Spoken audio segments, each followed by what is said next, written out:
तो आज हमारे लिए बन रहे हैं पतीड़ या बोल सकते हैं धिंडड़े। मेरे मायके में बनते हैं, इसके ये होती है डिल्ली, गिठली और कड़वी डिल्ली जो चुल्लू की होती है, इसके बहुत ज़्यादा टेस्टी बनते हैं। अब आप लोगों के तो पता नहीं क्या कुछ नहीं बोलते होगे इसके लिए, तो सो इसके बनते हैं बहुत ज़्यादा टेस्टी। तो ये बन हमारे को दे दिया यहाँ पे काम करने के लिए माँ बेटे को कि बैठे बैठे तुम इसको फाड़ो और तैयारी करो पतीड़ की। तो ये गिठली अगर तो हम सिंगल वैसे फाड़े तो फिर इसकी बन जाती है चटनी। तो हमने ली है रस्सी, तो इस रस्सी का रोल करके फिर इसके अंदर गिठलियाँ डाली, 8-8 10-10 गिठलियाँ डाल करके फिर हमने फटाफट से फाड़नी शुरू करी, क्योंकि इससे सेफ रहेगी, वो फट नहीं जाएगी, चटनी नहीं बनेगी इसकी, तो फटाफट से फट जाएगी। और फिर फटने के बाद फिर हम उठाएंगे। मेरे शैतान कर रहे हैं मेरी हेल्प गिठली उठाने में, और इधर से हो रही है पत्ते भी ले आए भाभी जी, और पत्ते धोने के बाद ये लग गया दोनों शैतान पत्ते धोने के लिए, क्योंकि आजकल इसमें बहुत कुछ होता है हरी पत्तियों में। इधर से मैं फाड़ के हो चुकी हूँ ऑलमोस्ट फ्री।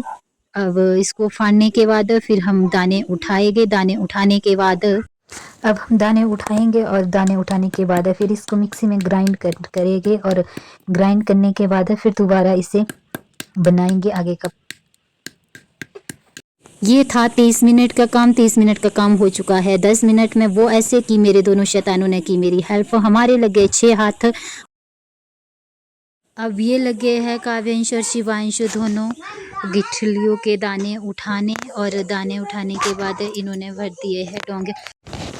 उठाने के बाद इसमें भर दिए है कटोरी में, और कटोरी फिर मैं लगी हुई इधर से पत्ती के पत्ते काटने, अरबी के पत्ते काटने, इसको एक एक उठा के, क्योंकि आजकल बरसात में होता है पत्तियों में कीड़े कमोड़े, तो इसको एक एक करके छांट के, भाई हर चीज़ को खाना या कुछ भी करना, टेस्ट लेना है तो फिर उसमें मेहनत तो करनी पड़ेगी, जो कि यहाँ बैठे बिठाए हमारे पास दे दी है। तो फिर ऑलमोस्ट ये काट के भी हो चुकी हूँ मैं यहाँ पे फ्री। मेरी है लास्ट पत्तियाँ, और फिर पत्तियाँ काटने के बाद अब मुझे बनाना तो नहीं आता, बनाएंगे तो खुद ही वो सास बहुए दोनों। अभी गई है घास के लिए, हमको मिला है ये काम यहाँ, हमने तो अपना काम कर दिया है पूरा। अब बाकी देखते हैं जब आएगी इस घर की मालकिन, फिर इसका आगे का प्रोसेस वो खुद करेगी, मुझे तो आता नहीं है। फिलहाल शाम को भी फिर लगा दी थी मेरी ड्यूटी इसी में ही।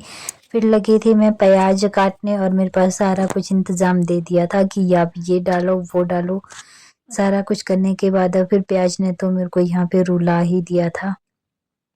इतने ज़्यादा आंसू आ रहे थे जैसे कि बस गंगा बह रही है। तो फिर इसमें डाल दिया था सब कुछ मसाला, जो जो भी होता था इसमें डाल दिया। यहाँ पे मैं और भाभी जी हम फंस गए हैं दोनों, ना मैंने कभी पतीड़ बनाए हैं और ना ही भाभी जी ने बनाए हैं, क्योंकि माता जी वापस नहीं आए थे कैसे, तो फिर हम लगे गए थे बनाने। फर्स्ट एक्सपीरियंस था हम दोनों का।